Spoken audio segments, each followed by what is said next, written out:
जय श्री राम। मैं issue Harwani Hanumangarh town Rajasthan से रोज़ आपको गंगा दर्शन लाइव दिखाता हूँ। ये लाइव दर्शन दिखाते हुए मुझे आज लगभग 15 साल के करीब हो गए हैं और गंगा मैया की कृपा से मैं प्रत्येक दिन आपको गंगा दर्शन लाइव दिखाता हूँ। आज का शुभ पंचांग श्रावण मासे कृष्ण पक्षे षष्ठी शुक्रवार विक्रम संवत 2081 तदनुसार 26 जुलाई 2024। आज षष्ठी रात्रि को लगभग 11:30 बजे तक की है। तत्पश्चात सप्तमी। आज का विशेष दिन भद्रा पंचक जारी गंडमूल रवि योग सर्वार्थ सिद्धि योग अमृत सिद्धि योग कारगिल विजय दिवस। ये था आज का संक्षेप में पंचांग। कल हमने आपको कथा सुनाई थी विद्या अध्ययन। आज विद्या अध्ययन के बाद हम आपको 30वां अध्याय रामम देहि, भगवान शंकर माता पार्वती को यह कथा सुनाते हैं। विश्वामित्र ऋषि अग्नि के समान तेजस्वी थे।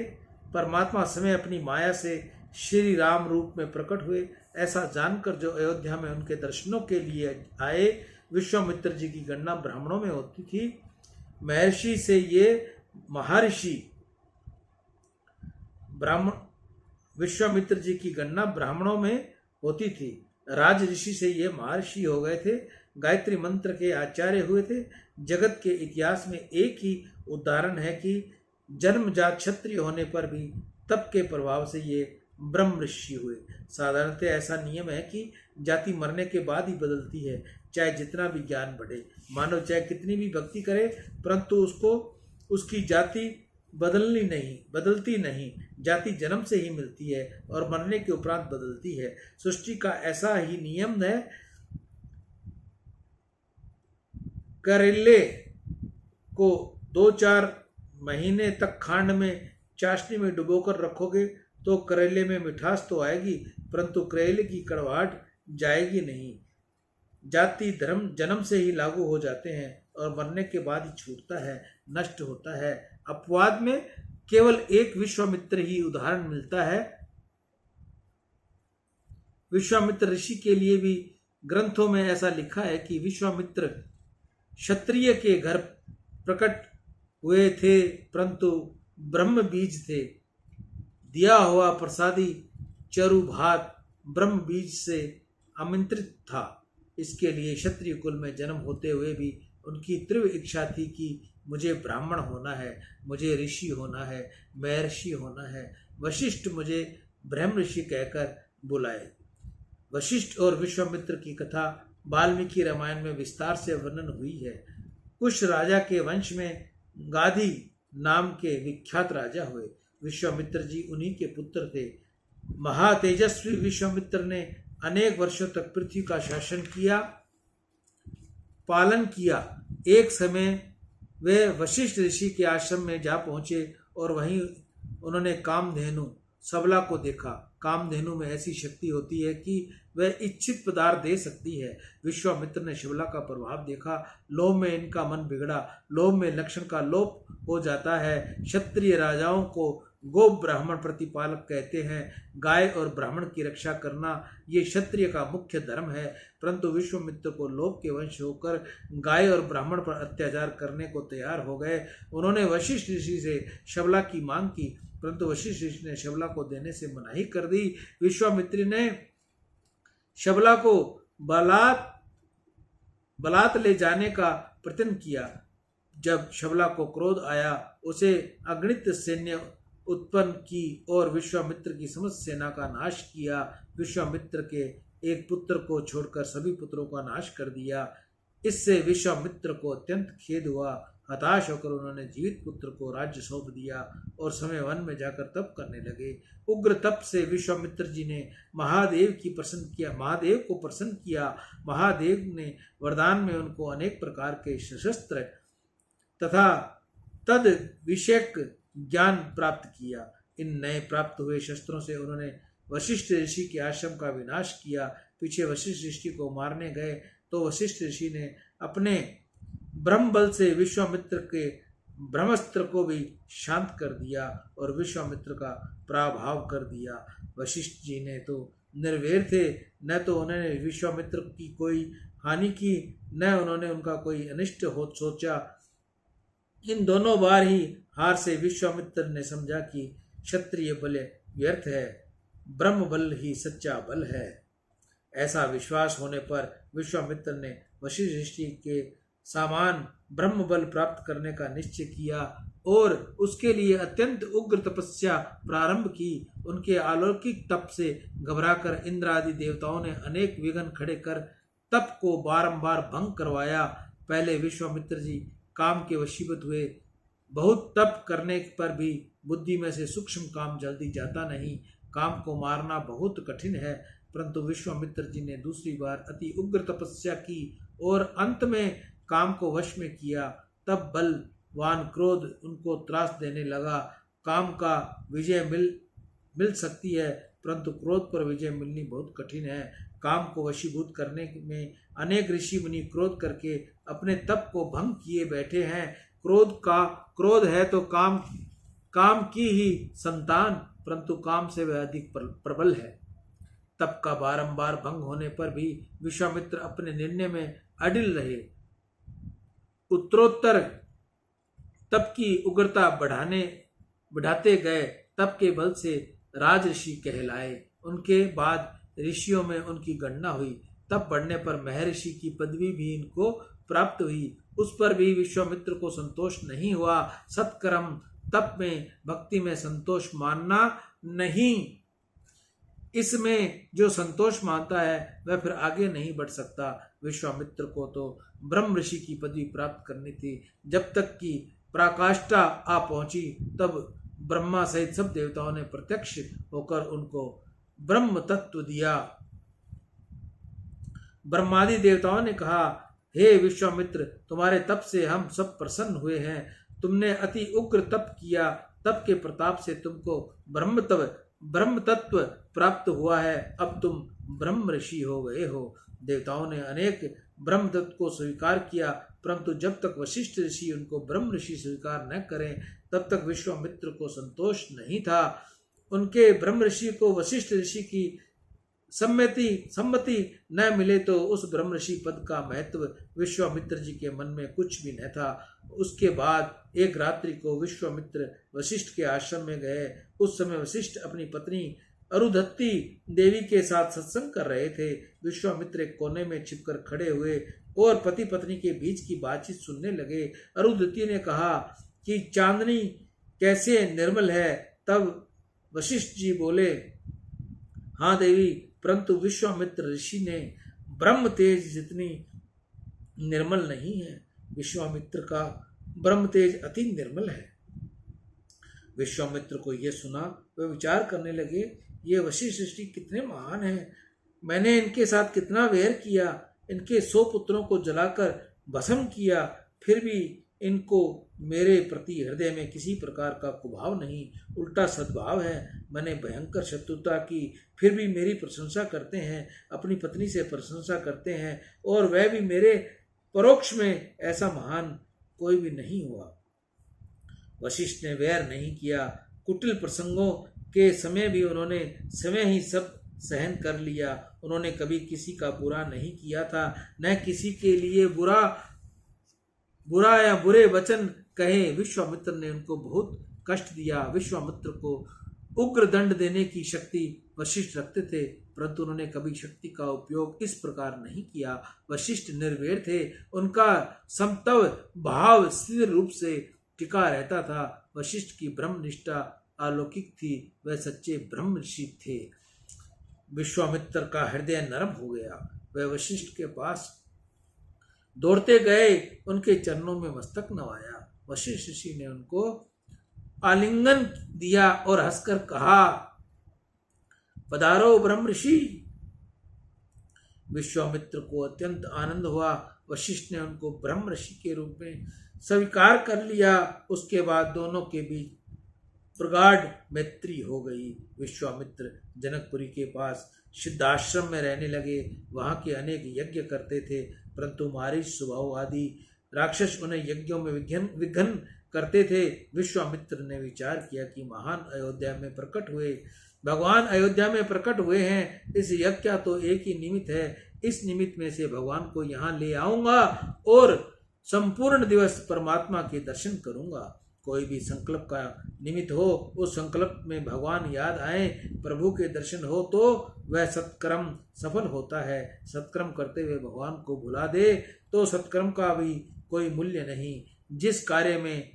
जिस कार्य से प्रभु प्रसन्न हो वही सत्कर्म है। सत्कर्म को यज्ञ कहते हैं। दान, तप, यज्ञ अथवा ऐसे अन्य सत्कर्मों करो और उस पर प्रभु का नाम स्मरण अवश्य करना चाहिए।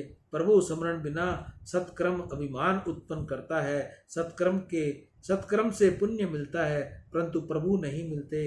परमात्मा को नाम स्मरण से द्रवित हृदय में आए हैं। प्रभु स्मरण बिना हृदय में शुद्धि नहीं, और हृदय शुद्ध न हो तब तक परमात्मा पधारते नहीं। इसीलिए समय सत्कर्म करो, उस समय प्रभु का स्मरण रखकर निष्काम भाव एवं दीनता से उसे करो। विश्वामित्र समर्थ हैं, किसी भी अन्य की सहायता के बिना अकेले ही सब राक्षसों को मार सकते हैं। परंतु श्री रघुनाथ जी का प्रकट्य हुआ देखकर उन्होंने विचार किया कि यज्ञ के निमित्त में से श्री राम लक्ष्मण को मांग करूंगा और उनको अपने आश्रम में ले आऊंगा।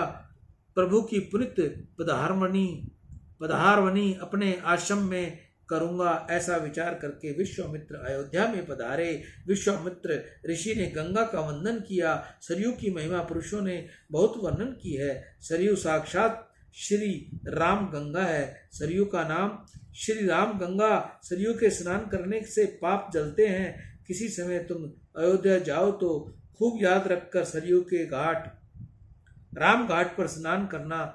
अयोध्या में सरयू का प्रवाह विशाल है। वहाँ लगभग 200-300 घाट हैं। 15-20 दिन अयोध्या में रहोगे तो आनंद आएगा। अति दिव्य भूमि है। वहाँ राम घाट पर आज भी ऐसा आभास होता है कि सीताराम जी वहीं विराजे हुए हैं। बहुत शांत व सात्विक भूमि है। आज तो उनके आगे कोई घाट नहीं, परंतु लोग ऐसा कहते हैं कि इस स्थल पर पहले राम घाट था। श्री रघुनाथ जी यहीं स्नान करने के लिए पधारे थे। कोटि कल्प काशी बसे, मथुरा कल्प हजार, एक निमिष सरयू बसे, तो तुलई न तुलसीदास। अयोध्या संतों की भूमि है।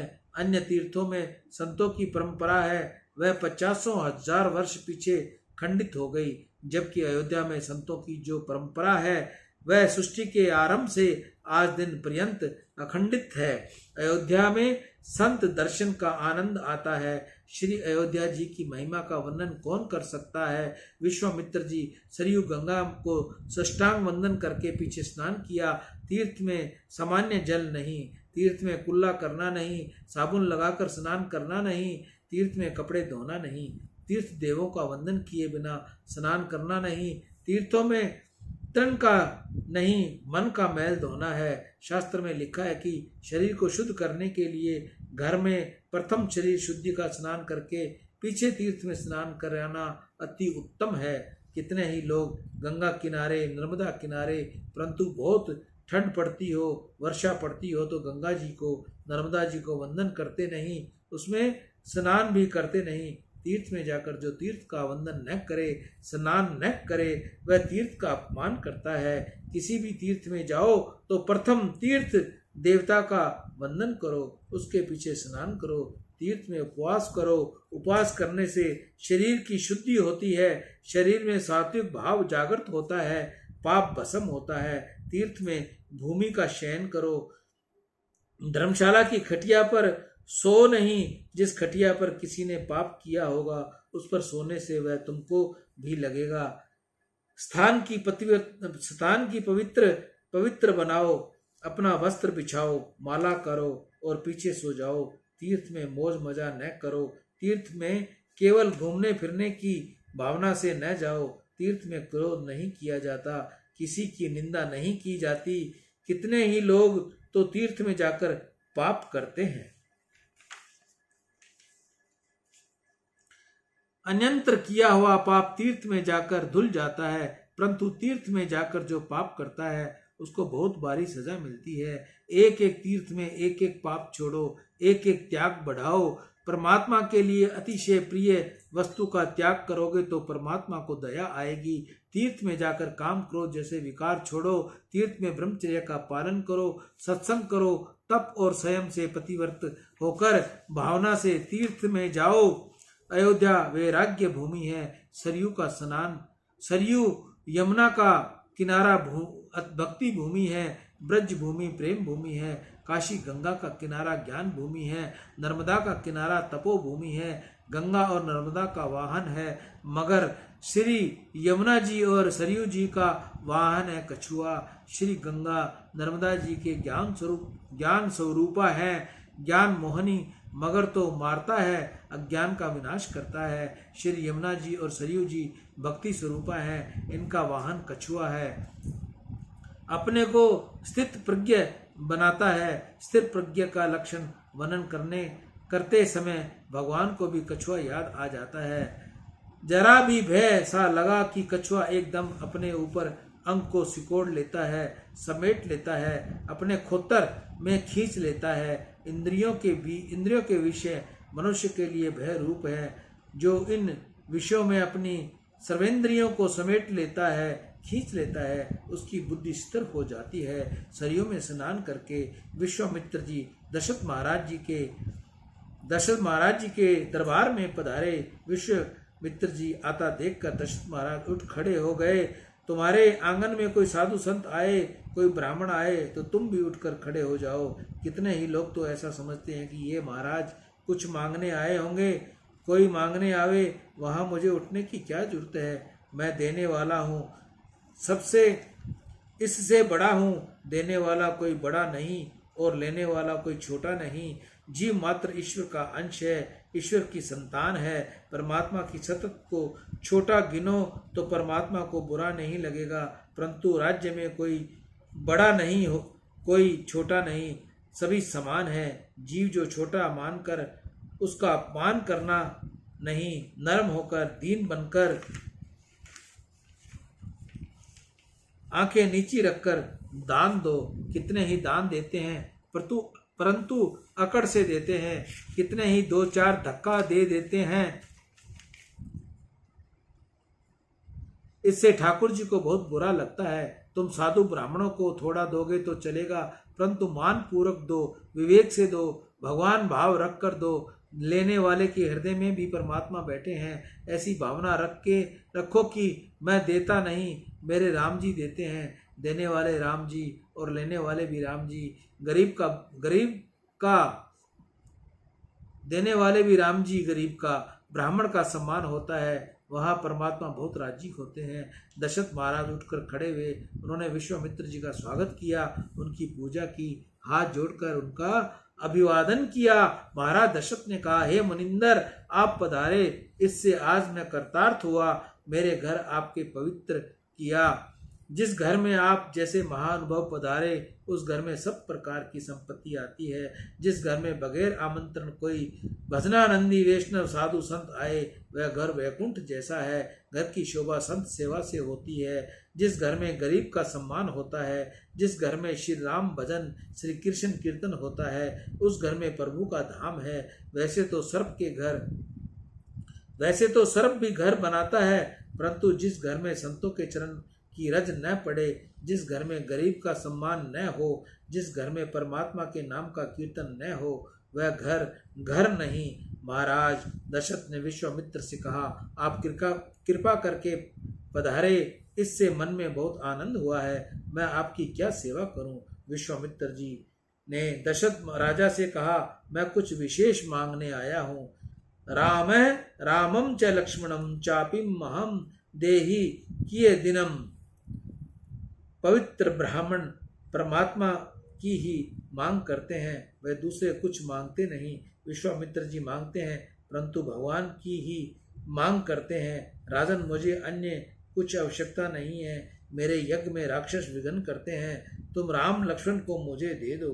असुर समूह सता वही मोही मैं जानव आयो नृप तो ही, अनुज समेत देहु रघुनाथा, निश्चर बंद में होब सनाथा। राम लक्ष्मण राक्षसों का विनाश करेंगे, मेरा यज्ञ परिपूर्ण होगा।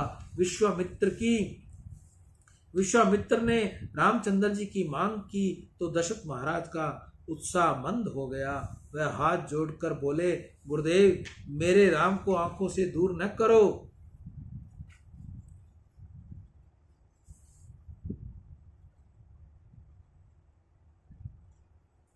मैं राम को रोज निहारता हूँ, फिर भी इनको देखने में मन की तृप्ति होती नहीं है। दर्शन से जिसको तृप्ति हो, उसकी भक्ति कच्ची।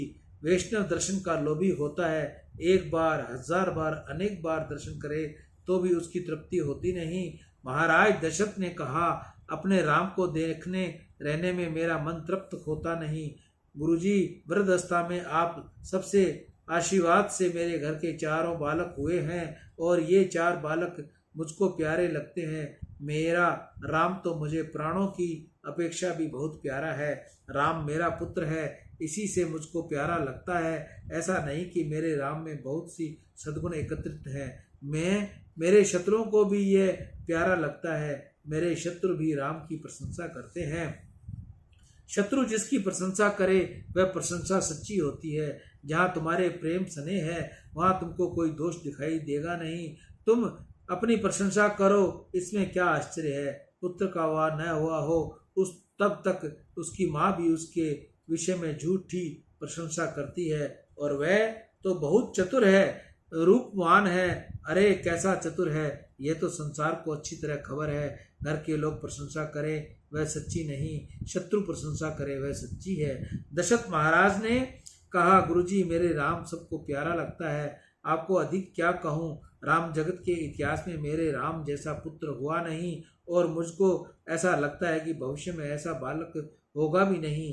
मेरा राम दिन में 2 बार मुझे साष्टांग वंदन करता है। वह बहुत भोला है, वह बहुत शर्मिंदा है। अपनी 3 माताओं को वह बहुत सेवा करता है, छोटे भाइयों को हमेशा देखभाल करता है। मेरा राम बहुत पवित्र है, वह कभी आंख ऊंची कर किसी स्त्री को देखता नहीं, वह स्वयं की मूर्ति है। राम जी का वर्णन करते करते महाराज दशरथ की आंखें भीगी हो गई, हृदय पिघल गया। वह कहने लगे, गुरुजी, मैं आपसे स्पष्ट कहता हूँ, जल बिना कदाचित मछली जीवित रह सके, परंतु राम को देखे बिना यह दशरथ जीवित न रह सकेगा।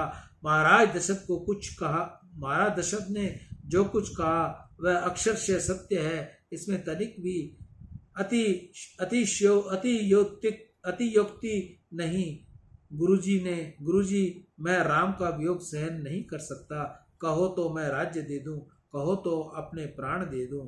देही प्राण थी प्रिय कशु नहीं, तेई मुनि देहु पलक कर माही। मैं सब कुछ दे सकता हूँ, परंतु अपने राम को नहीं दे सकता।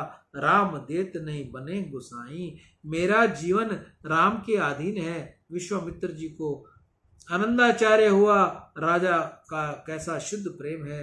पीछे तो विश्वामित्र ने वशिष्ठ को आंख से इशारा किया, आप राजा को समझाओ तो ही यह कुछ मानेंगे। दशरथ जी को वशिष्ठ जी ने पूर्ण विश्वास था। दशरथ महाराज चक्रवर्ती सार्वभौम राजा थे, फिर भी वह ऐसा मानते थे कि मैं स्वतंत्र नहीं, मैं परतंत्र हूँ, अपने गुरु के अधीन हूँ। स्वातंत्र मनुष्य का पतन करता है। तुमको सुखी होना हो तो बहुत स्वतंत्र रहना नहीं, अपने माता पिता के अधीन रहो, किसी पवित्र ब्राह्मण के अधीन रहो, किसी पवित्र संत के चरण कमल में रहो, उनके अधीन रहो। महाराज दशरथ कोई भी काम करने से पहले वशिष्ठ ऋषि को सलाह लेते थे।